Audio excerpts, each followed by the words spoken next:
اے میری قوم کے لوگوں، اللہ کی عبادت کرو، تمہارا کوئی معبود اس کے سوا نہیں ہے۔ حضرت نوح کی دعوت بھی یہی تھی، حضرت ہود کی بھی یہی تھی، حضرت صالح کی بھی یہی تھی، حضرت شعیب کی بھی یہی تھی۔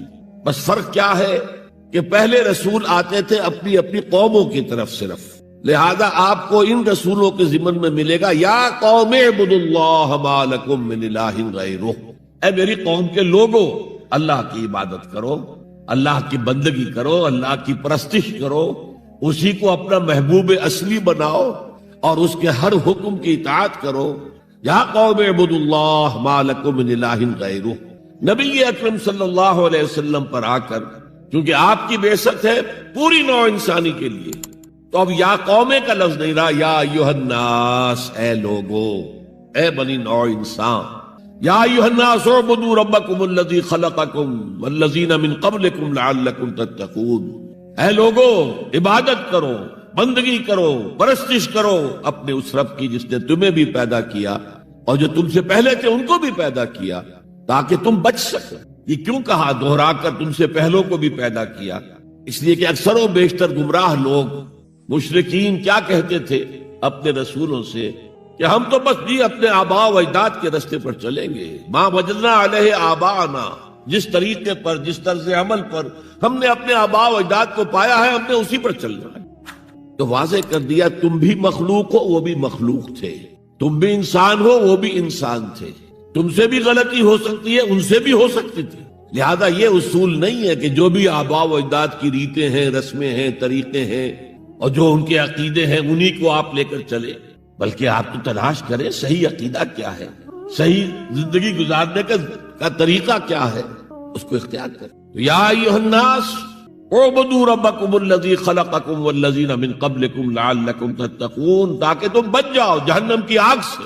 یہ جو میں نے بتایا کہ اطاعت کلی، ہمہ تن، ہمہ وقت، ہمہ وجوہ، جزوی اطاعت نہیں، بس یہ ذرا نوٹ آف کوشن ہے۔ اگر ہم اللہ کا ایک حکم مانیں گے ایک نہیں مانیں گے، یہ جزوی اطاعت ہے، یہ اللہ کو قبول نہیں ہے۔ اللہ کی طرف سے تو یوں سمجھیے کہ پیکج ڈیل ہے، ٹیک اٹ اور لیو اٹ، لینا ہے تو پورا لو ورنہ دفع ہو جاؤ۔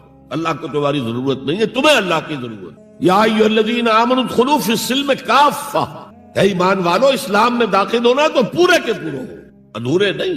اور سورہ بقرہ کی آیت نمبر 85 کے اندر تو جو وعید آئی ہے، افتؤمنون ببعض الکتاب وتکفرون ببعض، کیا تم ہماری کتاب، ہماری شریعت کے کچھ حصے کو مانتے ہو اور کچھ کو رد کرتے ہو؟ فما جزاء من یفعل ذلک منکم، تو جو کوئی بھی تم میں سے یہ روش اختیار کریں گے ان کی کوئی سزا اس کے سوا نہیں ہے، کان کھول کر سنیے، ان کی کوئی سزا اس کے سوا نہیں ہے کہ دنیا میں ذلیل و خوار کر دیے جائیں اور قیامت کے دن یردون الی اشد العذاب، شدید ترین عذاب میں جھونک دیے جائیں۔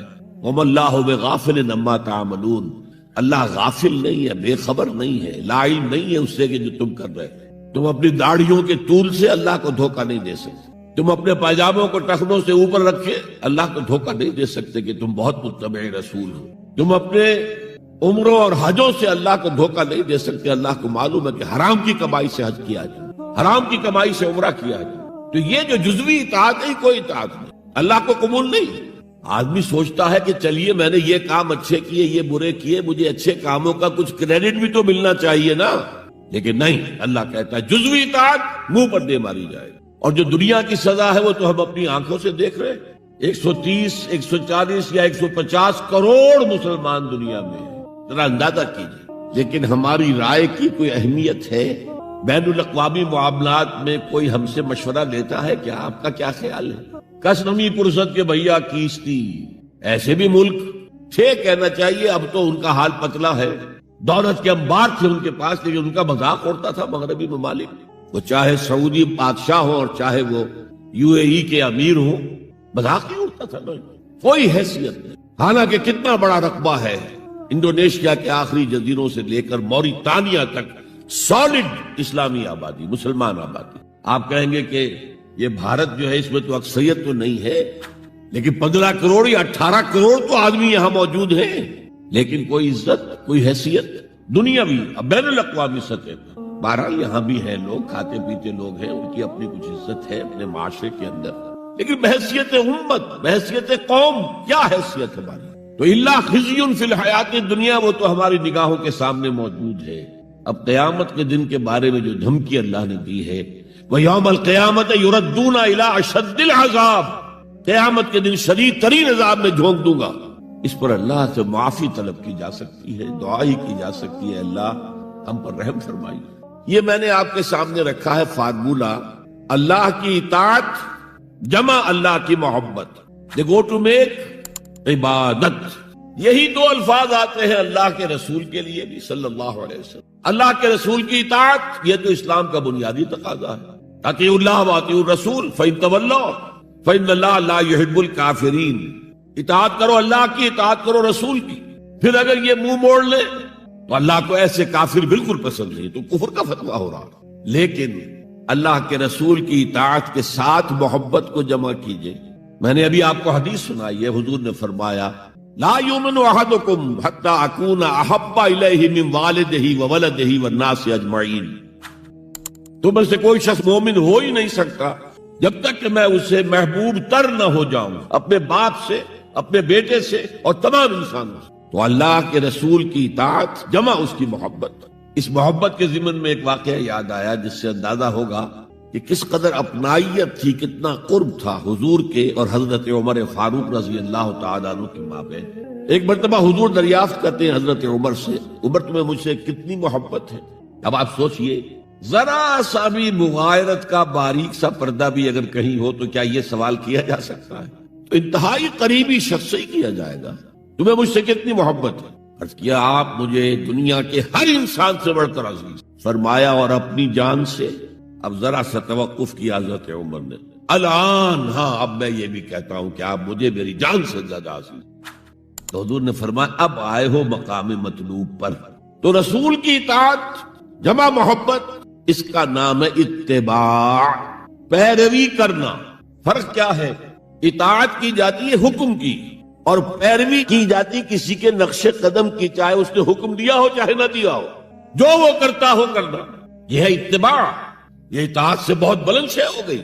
مثال کے طور پر یہ چھوٹی چھوٹی مثالیں، اصل اتباع کیا ہے وہ میں بعد میں عرض کروں گا۔ کوئی ایک صحابی بدو باہر سے آئے، ایک ہی دفعہ حضور کو دیکھا، حضور اس وقت اس حالت میں تھے کہ آپ کے بٹن جو ہے کھلے ہوئے تھے گریبان کے، انہوں نے پھر ساری عمر اپنے گریبان کے بٹن نہیں لگائے۔ میں نے اللہ کے رسول کو اس حال میں دیکھا ہے، میں تو ان کی پیروی کروں گا، حضور نے کوئی حکم تو نہیں دیا تھا۔ تو یہ جو محبت، شدید محبت کے تحت جو بات آئے گی اس کا نام اتباع ہے، اور اس اتباع کا مقام کیا ہے وہ آیت میں سنا چکا ہوں آپ کو۔ قل ان کنتم تحبون اللہ فاتبعونی یحببکم اللہ۔ اے نبی ان سے کہہ دیجئے اگر تم اللہ سے محبت کرتے ہو تو میرا اتباع کرو، میرے نقش قدم پر چلو، میری پیروی کرو، اللہ تم سے محبت کرے گا، تم اللہ کے محب نہیں محبوب بن جاؤ۔ اور اگر کہیں کوئی لغزش ہو گئی، کوئی خطا ہو گئی، کہیں جذبات کی رو میں بہہ کر کوئی گناہ کر بیٹھے تو اللہ معاف فرما دے گا۔ اللہ بڑا غفور ہے، اللہ بڑا رحیم ہے۔ مطلب یہ کہ راستہ تم نے یہ طے کر لیا ہو کہ چلنا مجھے محمد کے پیچھے ہے صلی اللہ علیہ وسلم۔ اب چلتے چلتے کبھی پاؤں پھسل گیا، کہیں گر گئے، کوئی بات نہیں، اٹھو فوراً، توبہ کرو اور آگے بڑھو۔ تو خطا اگر ہو بھی جائے گی، کہیں لغزش ہو جائے، کہیں چلتے چلتے پاؤں پھسل جائے کیچڑ میں، یا کوئی کیلے کا چھلکا آ گیا پاؤں تلے، گر گئے، کوئی حرج نہیں، اٹھو دوبارہ، لیکن نقش قدم جو ہے محمد کا صلی اللہ علیہ وسلم اس پر چلے۔ یہ اس اتباع کا ذکر آیا ہے سورہ اعراف کی ان آیات میں۔ آپ کو معلوم ہے کہ حضرت موسیٰ علیہ السلام کو جب تورات پر طلب کیا گیا تو کوہ طور پر تورات دینے کے لیے، تو پہلے 30 دن کے لیے بلایا تھا، پھر 10 دن کا اور اضافہ کر دیا گیا، 40 دن ہو گئے۔ فَتَمَّتْ مِيقَاتُ رَبِّكَ 40 لَيْلَةً۔ اس اسنا میں پیچھے فتنے میں مبتلا ہو گئے بنی اسرائیل۔ سامری اس نے ایک ڈھونگ رچایا اور ایک بچڑا جو ہے وہ سونے چاندی کا بنایا ہوا بچڑا ڈھال کر کھڑا کر دیا۔ اس میں سے کوئی تھوڑی سی آواز بھی نکلتی تھی، کوئی ایسی ہے کہ ہوا گزرتی تھی تو آواز سے آتی تھی۔ کہا یہ ہے تمہارا الہ۔ یہ تو موسیٰ تو بھول گیا کہاں گیا ہے، کوہ طور کے اوپر کس خدا سے ملنے گیا ہے، خدا تو یہ ہے۔ اور بنی اسرائیل کے بہت سے لوگ اس فریب میں آ گئے اور بچڑے کی پوجا کرنے لگے۔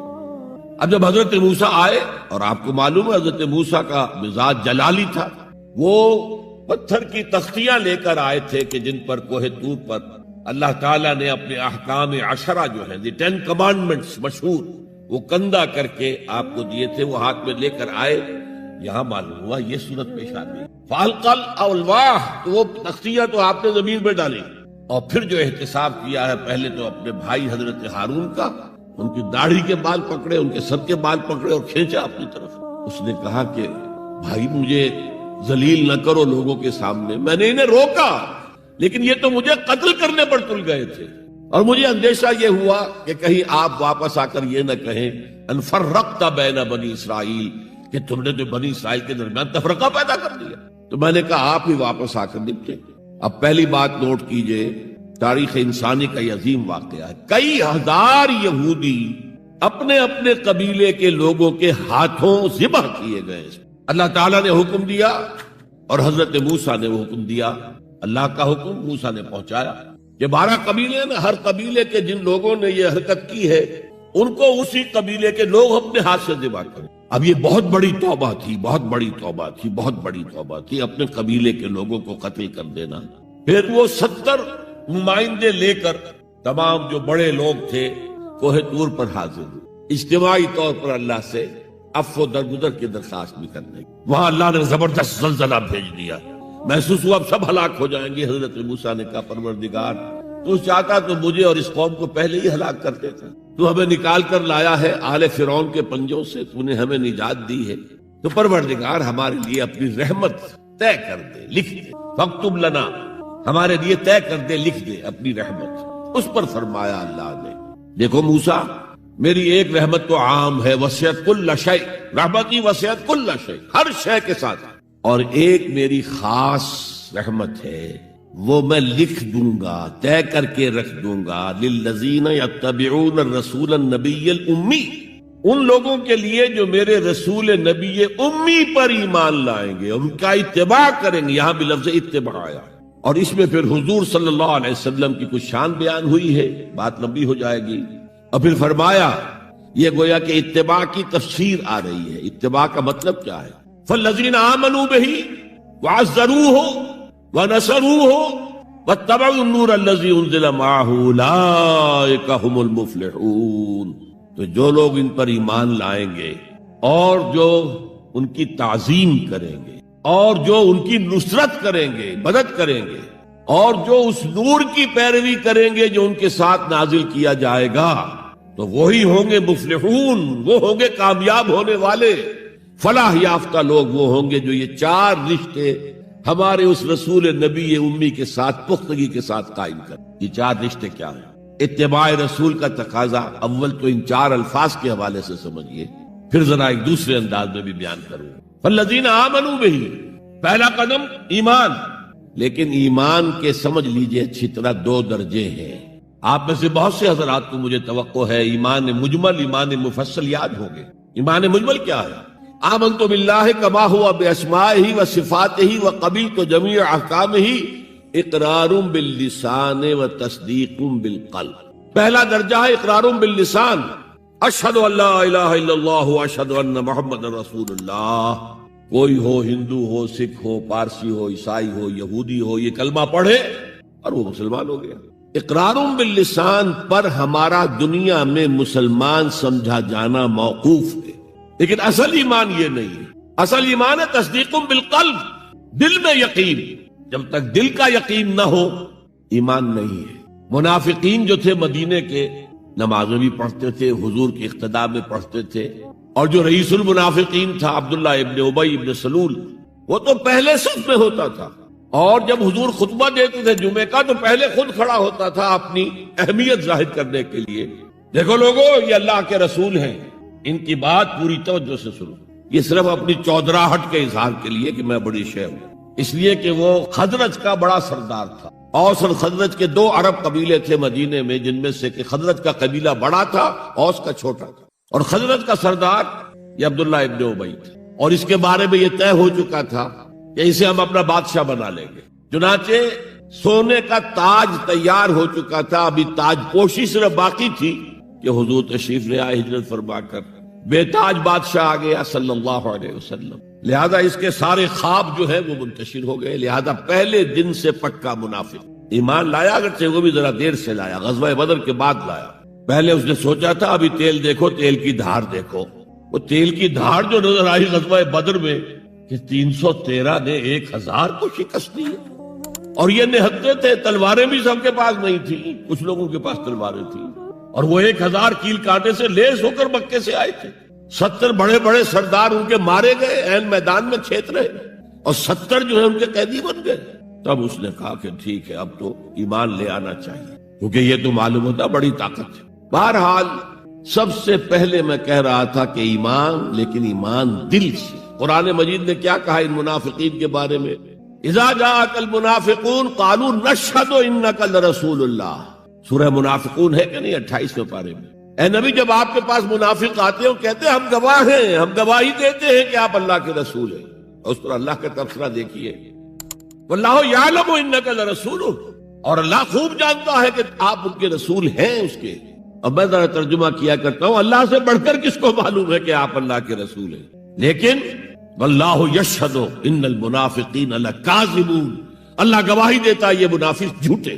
مسلمان تو وہ تھے، کلمہ گو تھے، حضور کی امامت میں نمازیں پڑھ رہے تھے، لیکن منافق تھے، اللہ نے منافق قرار دیا۔ دل ایمان سے خالی تھے، بلکہ ہوتے ہوتے دلوں کے اندر حضور سے عداوت پیدا ہو گئی تھی، اہل ایمان سے عداوت پیدا ہو گئی۔ اسی سورہ مبارکہ میں آگے چل کر آتا ہے ہم العدو فاحذرہم، اصل دشمن یہ ہے، یہ مارے آستین ہیں۔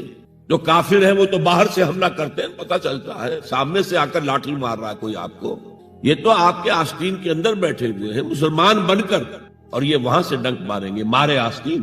بہرحال اب ہم میں سے ہر ایک کو جائزہ لینا ہوگا، اپنے گریبان میں جھانکیں، اپنے دل کی گہرائیوں کو ٹٹولیں، یقین والا ایمان ہے ہمارے پاس یا نہیں؟ یہ یقین والے ایمان کا میں اگر آپ کو انگریزی میں ترجمہ کر کے بتاؤں تو شاید آپ زیادہ بہتر سمجھیں۔ Personal conviction, it's a racial creed. ہم ایک نسل ہے، اپنے والدین سے ہم نے کچھ چیزیں سیکھی ہیں، والدین اس میں بلیو کرتے تھے، اللہ، رسول، قرآن، کتاب، جنت، دوزخ، قیامت، ہم بھی مانتے ہیں، بس اٹس اے ریشیل کریڈ۔ یہ تو ایک نسلی عقیدہ ہے۔ اصل شے جو ضروری ہے پرسنل کنوکشن، اپنا یقین، ذاتی یقین۔ تو سب سے پہلے تو اللہ کے رسول صلی اللہ علیہ وسلم کی رسالت پر یقین۔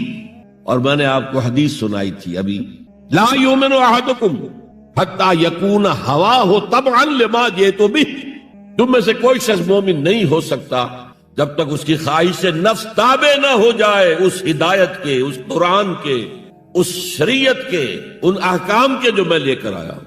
اگر خواہش نفس اوپر ہے اور اللہ کا حکم نیچے ہے تو مومن کہاں سے ہوئے تم؟ اللہ کے حکم سے نماز تو پڑھتے ہو، روزہ رکھتے ہو، سودی کاروبار کرتے ہو، اور اللہ کے حکم کو پاؤں تلے رگڑتے ہو، یہ کیا اسلام ہے؟ یہ تو وہی ہے، افتؤمنون ببعض الکتاب وتکفرون ببعض فما جزاء من يفعل ذلك منكم الا خزي في الحیاۃ الدنیا ويوم القیامۃ يردون الى اشد العذاب۔ تو سب سے پہلا جو جائزہ ہمیں لینا ہے کہ محمد کی رسالت پر صلی اللہ علیہ وسلم ہمیں یقین ہے۔ یقین، تصدیق تو ہم کرتے ہیں، زبان سے کہتے ہیں، لیکن یقین، جس یقین کا نتیجہ یہ نکلے کہ پھر نفس کے سارے تقاضے نیچے ہو جائیں اور حضور کی لائی ہوئی ہدایت، حضور کی لائی ہوئی شریعت بالاتر ہو جائے۔ نمبر 2 فرمایا وَعَزَّرُوهُ، ان کی تعظیم کرے۔ آپ کی جناب میں کوئی گستاخی ہو جائے، ایمان کے لالے پڑ جائیں گے اور آخرت برباد ہو جائے گی۔ اس تعظیم میں کیا کیا چیزیں شامل ہیں؟ دیکھیے سورہ حجرات میں ابتدائی حصے میں تفصیل سے کہا گیا، یا ایھا الذین آمنوا لا ترفعوا اصواتکم فوق صوت النبی ولا تجہروا له بالقول کجہر بعضکم لبعض ان تحبط اعمالکم وانتم لا تشعرون۔ اے ایمان کے دعوے دارو، کبھی اپنی آواز کو رسول کی آواز سے بلند تر نہ کر دینا، مبادا تمہارے سارے اعمال حبط ہو جائیں اور تمہیں پتہ بھی نہ چلے۔ میں نے کوئی گناہ کبیرہ تو نہیں کیا ہے، میں نے کوئی کفر تو نہیں کیا ہے، بس یہی ہوا نا کہ حضور کی آواز کے مقابلے میں اپنی آواز کو اونچا کر دیا۔ لا ترفعوا اصواتکم فوق صوت النبی ولا تجہروا له بالقول کجہر بعضکم لبعض، بلند آواز سے جیسے آپس میں باتیں کر لیتے ہو ایسے کبھی بات نہ کر بیٹھنا۔ ان تحبط اعمالکم، کہ تمہارے سارے اعمال حبط ہو جائیں، اکارت چلے جائیں، ختم ہو جائیں۔ وانتم لا تعلمون، تمہیں احساس بھی نہ ہو کہ ساری پونجی لٹ گئی۔ اس آیت کا ہم پر اطلاق کیسے ہوگا؟ کبھی سوچا آپ نے؟ صحابہ کرام تو یقیناً اس کے مخاطب اول تھے، ہم پر کیسے اطلاق؟ اگر ہماری گفتگو ہو رہی ہو، بحث ہو رہی ہو، میں کچھ کہہ رہا ہوں، آپ کچھ کہہ رہے ہیں، لیکن کوئی کہہ دے حضور نے یوں فرمایا ہے، فوراً چپ ہو جاؤ۔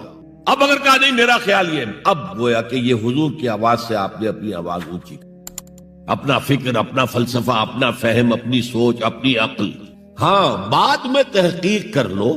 یہ جو کہا تھا کہ حضور نے فرمایا، فرمایا بھی ہے کہ نہیں ہے، حدیث صحیح ہے کہ نہیں ہے، مستند ہے کہ نہیں ہے، لیکن اس وقت آواز بند کر لینا لازم ہوگا کہ اس کے بعد اقول نہیں کہہ سکتا میں یہ کہتا ہوں۔ اس کا تو مطلب یہ کہ آپ بد مقابل بن کر رسول کے آ رہے ہیں۔ تو لا ترفعوا اصواتکم فوق صوت النبی ولا تجهروا له بالقول كجهر بعضكم لبعض ان تحبط اعمالكم وانتم لا تشعرون۔ صحابہ کے بارے میں آپ نے سنا ہوگا کہ حضور کی محفل میں ایسے بیٹھے ہوتے تھے ساکت و صامت، جیسے کہ ان کے سروں پر پرندے بیٹھے ہوئے ہیں اور انہیں اندیشہ ہے کہ ذرا سا بھی ہلیں گے تو پرندہ اڑ جائے گا۔ اس قدر ادب حضور صحابہ سے سوال کرتے تھے، اور یہ آپ کا طریقہ تھا تعلیم کا کہ پہلے ایک سوال سامنے لایا جائے تاکہ ان کا ذہن کھلے، سوچیں خود بھی۔ یہ تعلیم کا بہترین طریقہ ہے۔ اس کے بعد ہوتا کیا تھا؟ جواب نہیں دیتے تھے، اللہ و رسولہ عالم، اللہ اور اس کا رسول بہتر جانتے۔ پھر اگر دوبارہ آپ پوچھتے تھے تو جو بھی سمجھ میں آتا تھا کہتے تھے۔ مجھے یاد آ رہی ہے ایک حدیث، اور اچھا ہے کہ وہ آپ سن لیں، اس لیے کہ عام شکایت یہ ہے کہ مذہبی لوگ معاملات میں اچھے نہیں ہوتے۔ مسجدیں بنوائیں گے، مسجدوں میں قالین بچھوائیں گے، وہاں پر فانوس لگوائیں گے، سب کچھ کریں گے، مدرسوں کی خدمت کریں گے، علماء کی خدمت کریں گے، لیکن معاملات، تجارت، کاروبار، بین الانسانی تعلقات عام شکایت ہے، اس کی وہ پرواہ نہیں کرتے، حقوق العباد کا لحاظ نہیں۔ تو حضور نے ایک مرتبہ پوچھا صحابہ سے، اتدرون من المفلس، تم جانتے ہو مفلس کون ہوتا؟ صحابہ نے جواب دیا، المفلس عندنا من لا درہم لہ ولا دینارا۔ حضور ہم اس شخص کو مفلس سمجھتے ہیں جس کے پاس درہم و دینار نہیں ہے۔ ہم کہیں گے روپیہ پیسہ نہیں ہے، فرمایا نہیں، میری امت کا مفلس وہ ہوگا جو بہت سی نمازیں لے کر آئے گا، بہت سے روزے لے کر آئے گا، بہت سے حج لے کر آئے گا، بہت سے عمرے لے کر آئے گا، لیکن اس کے ساتھ ہی قد شتم ھذا، فلاں شخص کو گالی دی تھی، واکل مال ھذا، فلاں شخص کا مال کھا لیا تھا، فلاں شخص پر تہمت لگائی تھی۔ اب وہ سارے دعوے دار آ جائیں گے، اللہ اس نے میرے ساتھ یہ کیا، ٹھیک ہے بھائی اس کی نمازیں تم لے جاؤ، اور تو کچھ ہے نہیں، کوئی کرنسی تو ہے نہیں وہاں، نہ ڈالر ہے نہ یورو ہے، کچھ بھی نہیں، اعمال کی کرنسی ہے، نیکی تم لے جاؤ۔ کوئی اور دعوے دار آیا، روزہ وہ لے گیا، اس کے پاس کچھ نہیں رہا، دعوے دار اب بھی باقی ہیں، اب ان کے گناہ جو ہے اس کے حساب میں پڑنے شروع ہو جائے گا، یہاں تک کہ دوسروں کے گناہوں کے بوجھ تلے دب کر وہ جہنم میں جھونک دیا جائے۔ یہ مفلس، تو یہ انداز تھا حضور کا سمجھانے کا، پڑھانے کا، فطری طریقے تعلیم۔ تو فالذین آمنوا بہ وعزروہ، تو وہ لوگ جو ایمان لائے ان پر اور جنہوں نے ان کی تعظیم کا حق ادا کیا، وَنَصَرُوهُ، یہ آئی ہے اب سخت بات، اور ان کی مدد کی۔ مدد کس کام میں؟ حضور اتنے غیور تھے کہ ذاتی کام میں کوئی مدد آپ کسی سے نہیں مانگتے تھے۔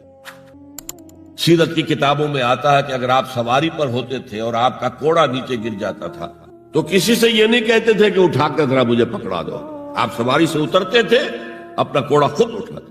اور اس ضمن میں بھی سیرت النبی کا ایک واقعہ مجھے یاد آ رہا ہے، وہ میں آپ کو سنا دوں۔ جب ہجرت مدینہ کی اجازت آ گئی تھی عام لوگوں کے لیے، عام مسلمانوں کے لیے، چلے جاؤ جاؤ سب جاؤ مدینہ کی طرف، لیکن رسول اپنی جگہ نہیں چھوڑ سکتا وداؤٹ ایکسپریس پرمیشن آف اللہ، تو حضور کے لیے ابھی اجازت نہیں آئی۔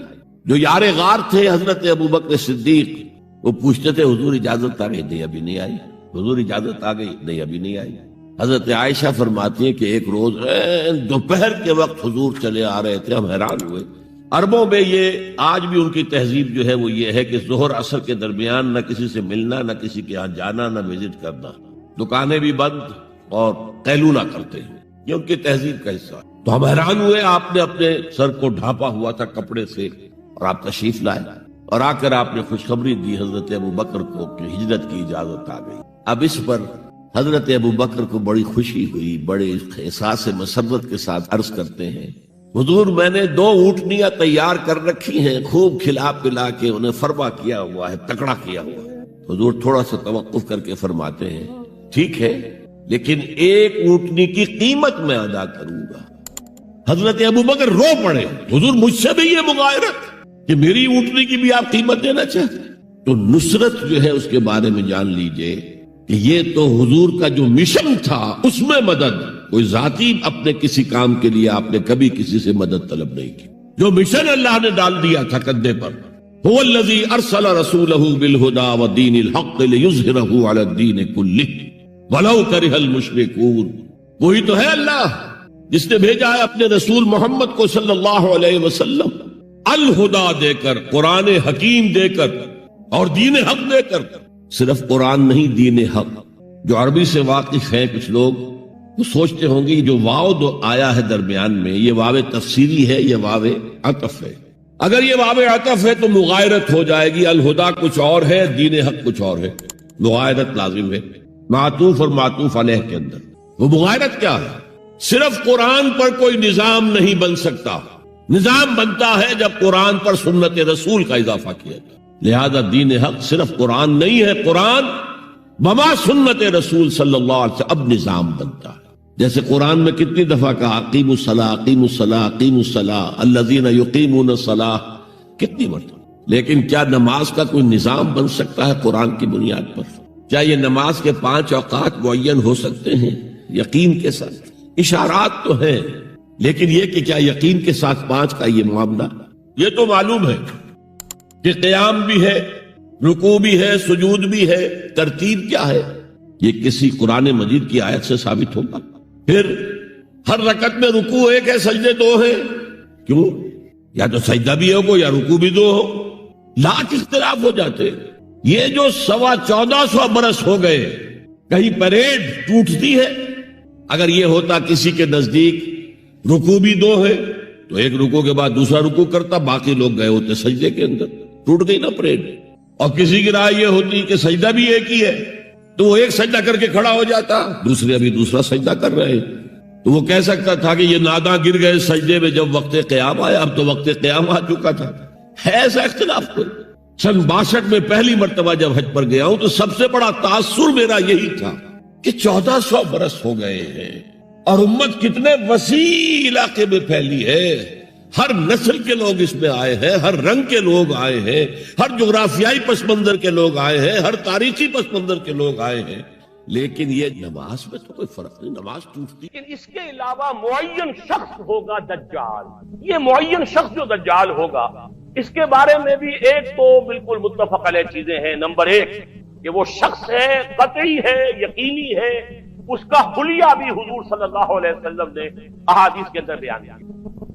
دوسری بات یہ کہ اس کے ہاتھ میں قوانین قدرت، گویا کہ تسخیر کائنات، گویا کہ نقطۂ عروج کو پہنچ چکی ہے، تمام اختیارات الہی تقریباً اس کے ہاتھ میں آ چکے ہیں۔ جو بڑے سے بڑے معجزے اللہ تعالیٰ نے نبیوں کو دیے ہیں وہ معجزے کر کے دکھائے گا، وہ مردہ کو زندہ کرے گا، مردہ لوگوں کی افواہوں کو لے کر آئے گا، ان کی روحوں کو، اگرچہ جھوٹی روحیں ہوں گی، وہ شیاطین جن ہوں گے جو ان کا بھیس بدل کر آئیں گے، لیکن یہ کہ وہ لوگوں سے کلام کریں گے۔ یہ اسپرچولیزم جو اپنی انتہا کو پہنچا ہوا ہے یورپ میں اور مغرب میں، یہ در حقیقت اسی کا ایک مظہر ہے۔ وہ کھلے بیابان کو کہے گا جہاں بالکل ڈٹیل جو ہے وہ صحرا تھا، گلو گلزار کر دے گا جب چاہے گا جہاں چاہے گا بارش برسائے گا۔ فاصلہ اس کے لیے بے معنی ہوگا، اس کی سواری وہ ہوگی کہ جس کے دونوں کانوں کے درمیان فاصلہ 80 ہاتھ کا ہوگا۔ یہ سارے جو آج آپ کی ٹیکنالوجی کی جو انتہا جا رہی ہے اور جدھر جا رہی ہے اس کو اچھی طرح سمجھیے۔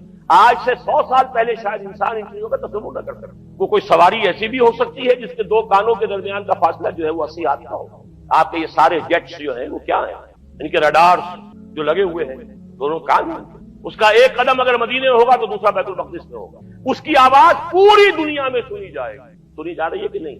یہ ساری قدرت، ساری قوتیں، تسخیر کائنات کلیتاً ایک آدمی کو چیر کر 2 ٹکڑے کرے گا، دونوں ٹکڑوں کو علیحدہ کرے گا، ان کے درمیان چلے گا اور پھر ان دونوں کو جوڑے گا اور کھڑا کرے گا۔ احادیث میں عیسائی سرجری جدھر جا رہی ہے کوئی عجب نہیں کہ وہاں تک آدمی پہنچ۔ فریز کر کے تو یہ معاملہ اب ہو ہی سکتا ہے، لیکن یہ کہ ابھی اگلا اور قدم کیا ہوگا کچھ نہیں کہہ سکتا۔ یہ چیزیں تو ہیں متفق علیہ۔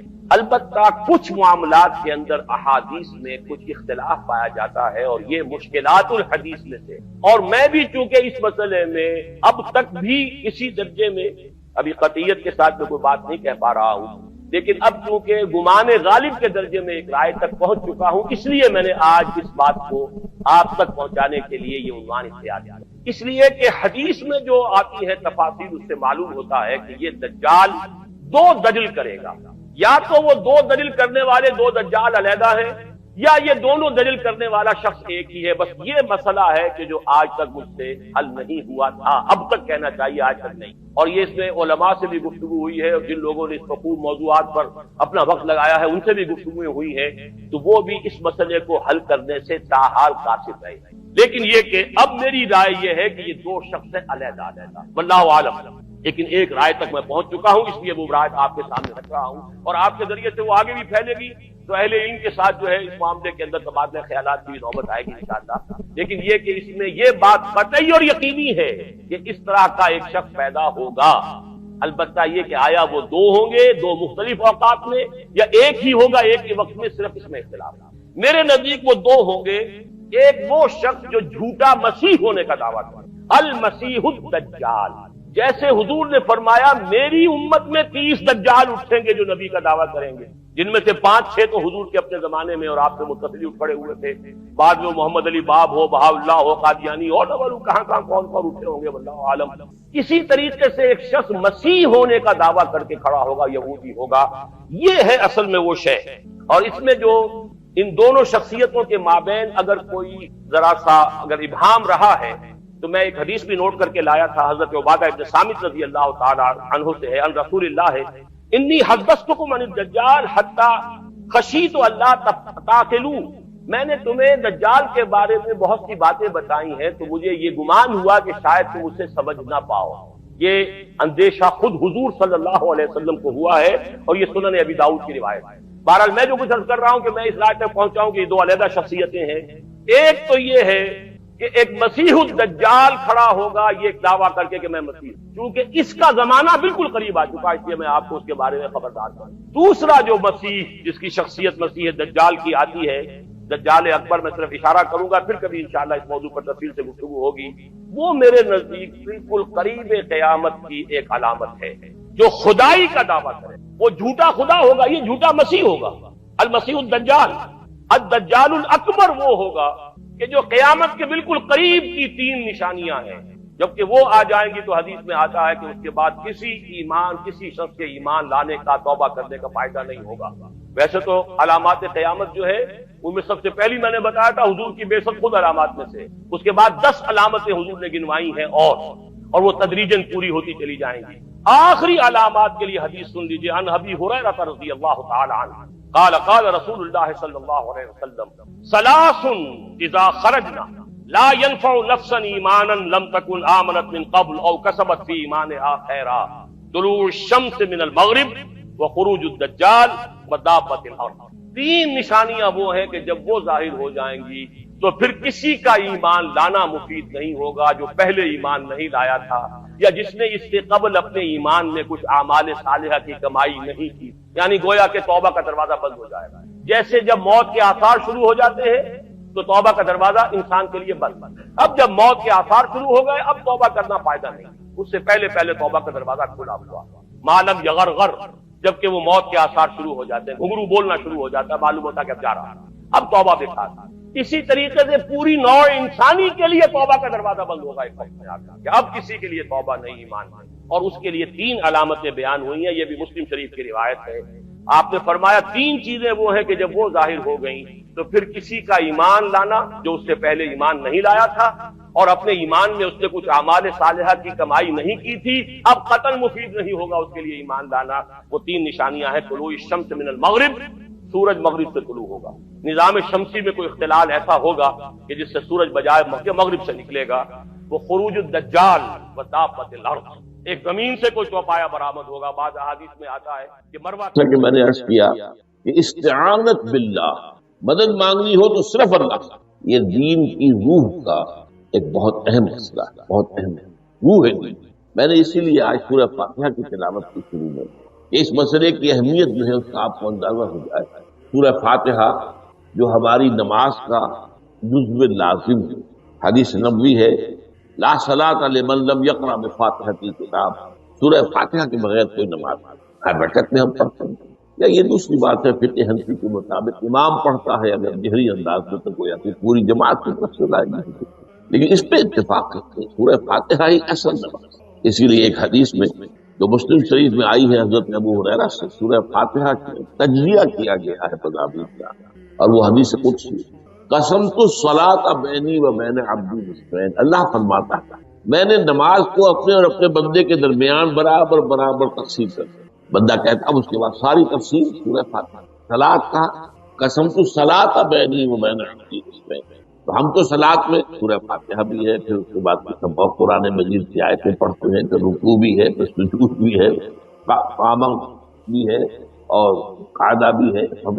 صلاۃ کو منہ بن، لیکن یہ اصل صلاۃ سورہ فاتحہ۔ چنانچہ اس حدیث میں تجزیہ کیا گیا ہے، جب بندہ کہتا ہے میرا بندہ یہ کہتا ہے الحمدللہ رب العالمین، تو میں یہ کہتا ہوں اللہ تعالیٰ یہ فرماتا ہے ہمیں نہیں، میرے بندے نے میری ہم تعریف کی سنا۔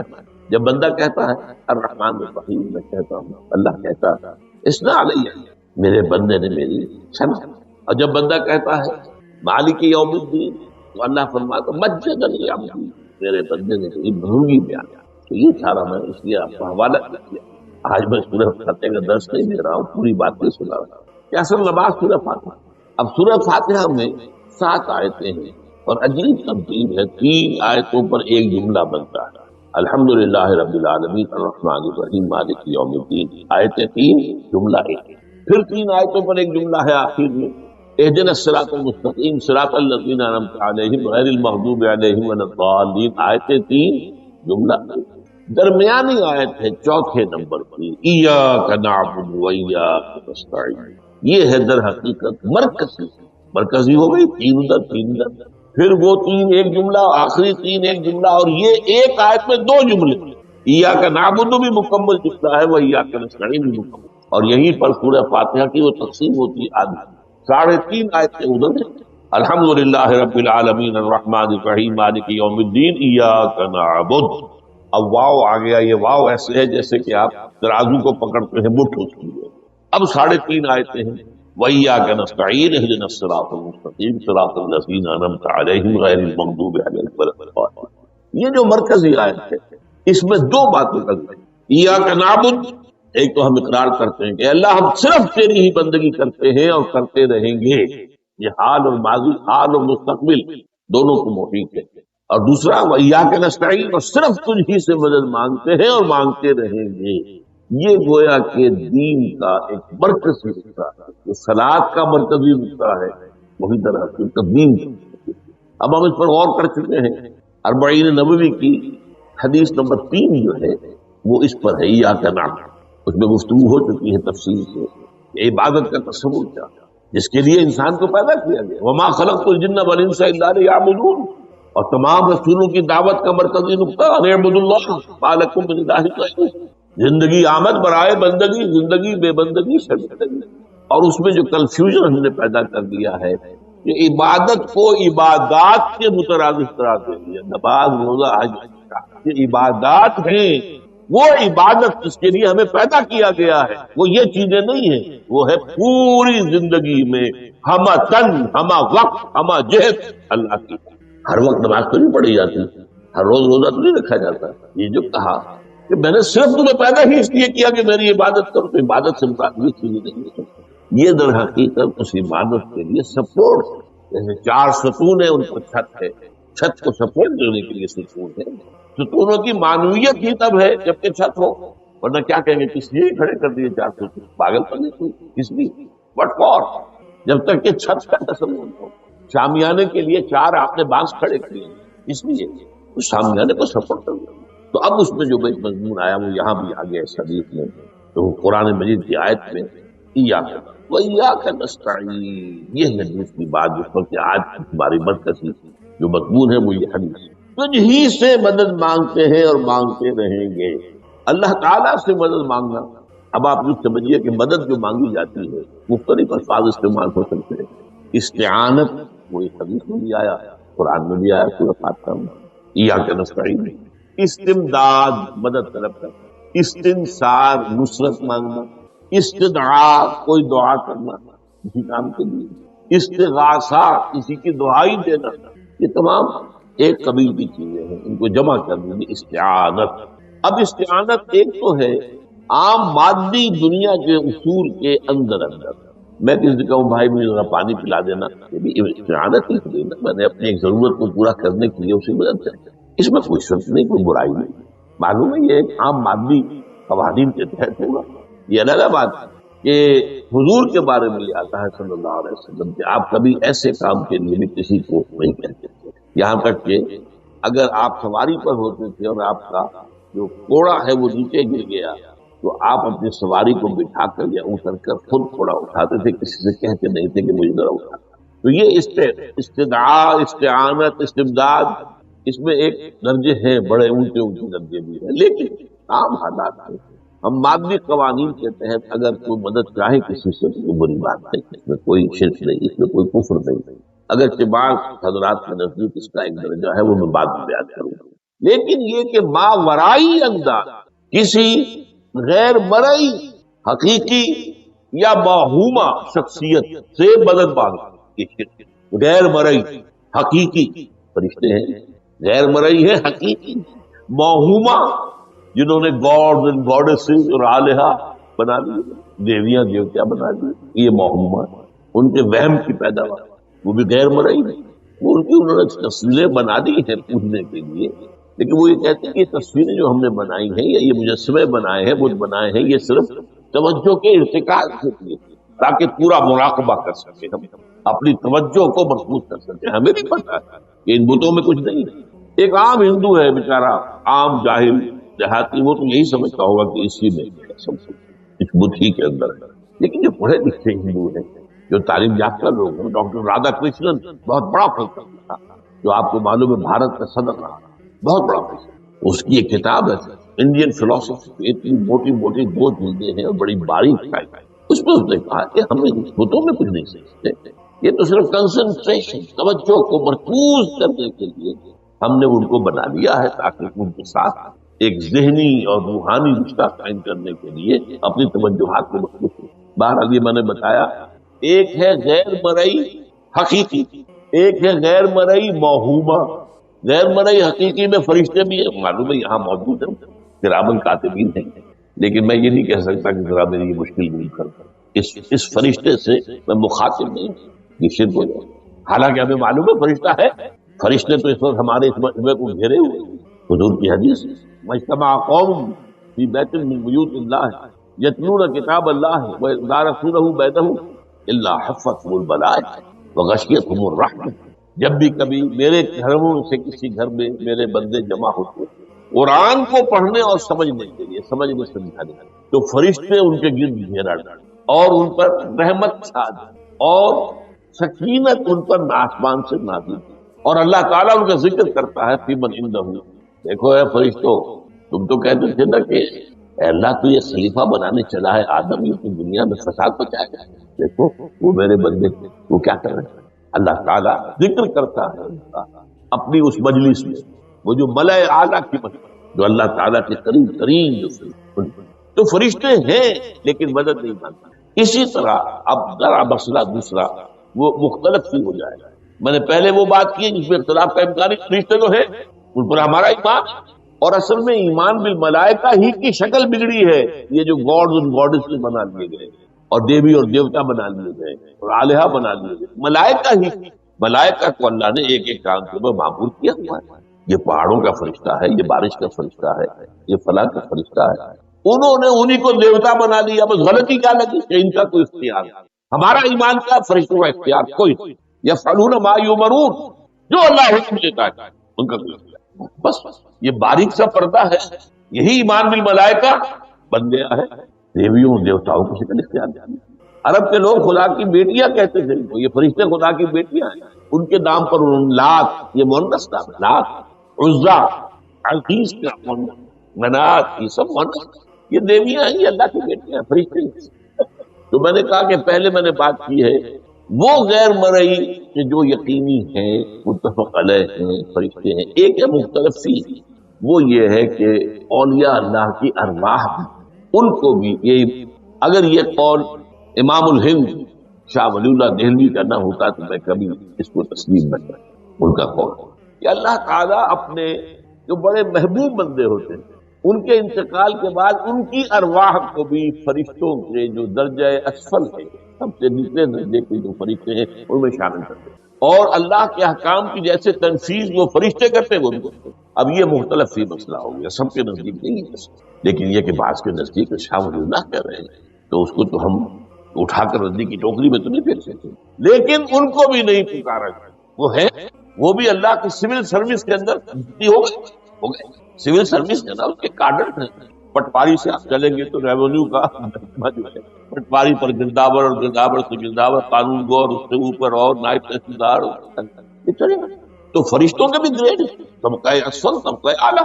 تو اگر اللہ تعالیٰ اپنے نیک بندوں کی ارواح کو بھی اس میں شامل کر دے ہمیں کیا اعتراض ہے؟ اور اس کو ماننے سے کوئی شرک لازم نہیں آئے گا۔ ہاں انہیں پکڑی ہے تو شرک لازم آئے گا۔ بات سمجھ باریک پر فرشتوں کو مانتے ہیں، پکارتے ہیں، مدد نہیں مان سکتے۔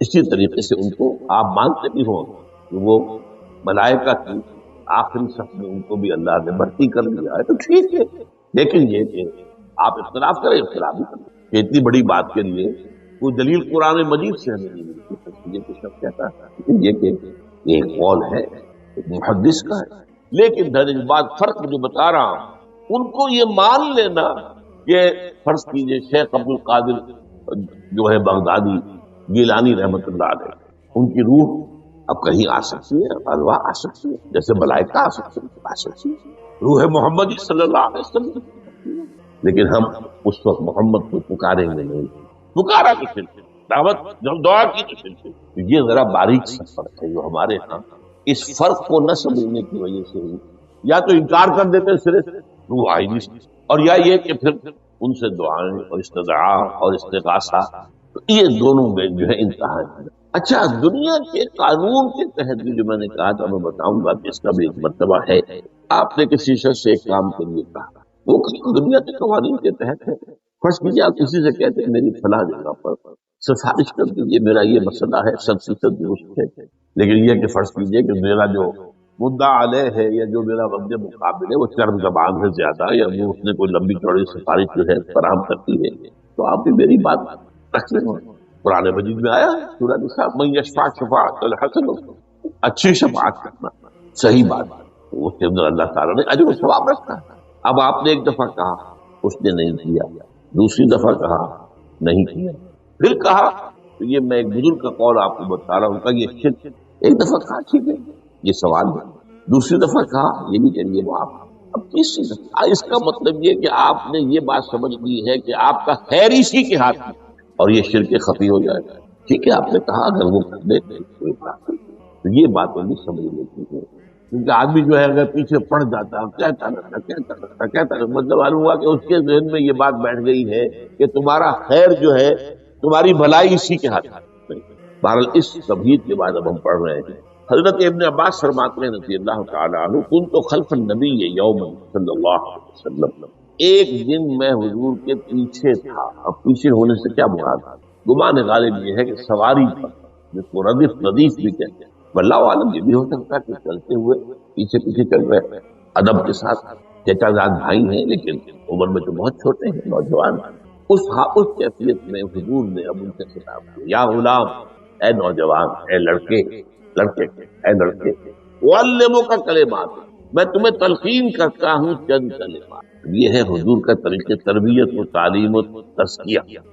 وہاں کو مدرسے نہیں تھے، وہاں کو درس کی محفلیں تو نہیں ہوتی، محفل تو ایک ہی ہوتی تھی ہفتے میں، وہ جمعے کا اجتماع ہے، باقی حضور کی صحبت ہے، فجر کی نماز کے بعد بھی آپ بیٹھے ہیں، صحابہ بھی بیٹھتے ہیں، گفتگو ہو رہی ہے، اسی میں تربیت، اسی میں تعلیم، اسی میں تزکیہ۔ وہ علیحدہ ذکر کے حلقے جو ہے وہ ضربے مارنے کے لیے یہ تو نہیں تھی، یہ تو بات کی ایجاد ہے، تو سب مانتے ہیں کہ یہ بات کی ایجاد ہے، مخلوق کی ہے نہیں۔ بہرحال حضور نے اے لڑکے یا اے بیٹے، جو بھی آپ اس کا ترجمہ کریں، میں تمہیں چند باتیں سکھاتا ہوں۔ مطلب کیا ہے؟ وَعَلِّمُكَ كَلِمَاتٍ مِّن تَوَجُّهِ حفظ جان بنا لو. احفظ اللہ یحفظک، پہلا اللہ کی حفاظت کرو وہ تمہاری حفاظت کرے گا. اب اس سے مراد کیا؟ عام طور پر سمجھا گیا ہے کہ اللہ کے احکام کی کوئی حکم ٹوٹنے دو، وہ تمہیں تمہاری حفاظت کرے گا.